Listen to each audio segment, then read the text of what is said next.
Mornings like this remind me of something I learned on the railroad. Back in the early days of diesel, trains often ran with locomotives called B units. They had engines, they had horsepower, but they had no cab and they had no engineer and had no controls sitting up to make decisions. It's really an interesting day with the birds and everything flying around me. Railroaders like myself, we had nicknames for them. B units were all power and no brain. And what's happening in Washington right now, that phrase keeps coming back to me.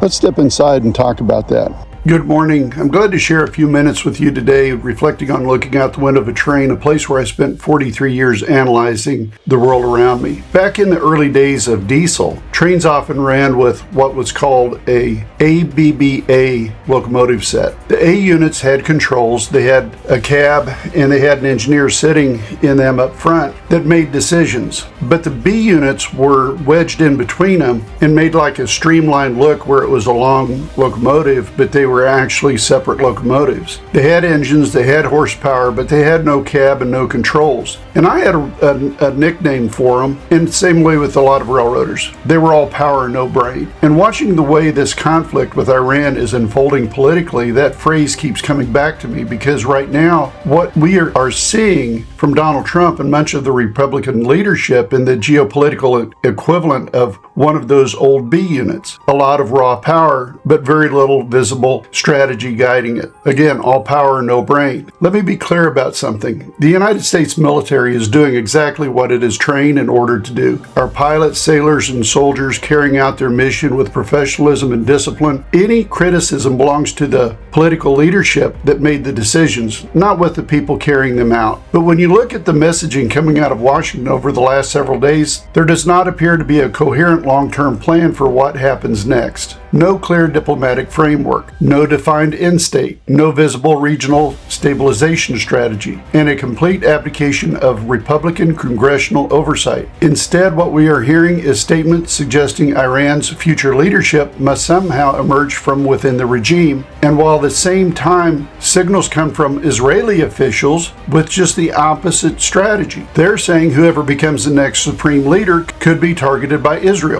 That kind of mixed messaging raises serious strategic questions. Where's the coalition? Where's the leadership of the coalition? You cannot destabilize a government, call for new leadership to emerge internally, and simultaneously suggest that whoever rises to that position may immediately become a target. That's contradictory. That's not a strategy, and it definitely isn't a long-term strategy. That is improvisation. And improvisation in geopolitics is how conflicts spiral into larger wars. Meanwhile, members of Congress who are supposed to serve as constitutional guardrails in moments like this, like Senators Mark Wayne Mullen and James Lankford, along with Oklahoma's senior member of Congress Tom Cole, followed by Kevin Hern, Josh Brecheen, Frank Lucas, and Stephanie Bice, they are all embodying that whole theory of the ABBA locomotive set. They are the B units. They're all power and no brain. They embody that. And it seems like they embrace that. They're looking the other way while the president takes control and uses their authority. And that's not what the Constitution says. The Constitution gives Congress authority over war powers for a reason. Those decisions were never meant to rest solely on the impulses of one individual, especially somebody like Donald Trump right now, who seems to be completely incoherent. Yet here we are watching a rapidly expanding regional conflict unfold while Congress appears content to sit quietly in a passenger car. And there is one other thing I want to say carefully. Over the last several days watching Donald Trump's press conferences, I've noticed something that concerns me, and I'm sure you have too. His speech patterns appear more rambling, more disjointed, less like the usual Donald Trump political diatribes people are familiar with, and more like someone struggling to stay on track. I mean, literally, this guy cannot walk and chew gum at the same time. Now let me be clear. I am not a doctor, and I'm not making a clinical diagnosis. I'm simply an observer, like millions of other Americans watching the public behavior of the person occupying the most powerful office in the world.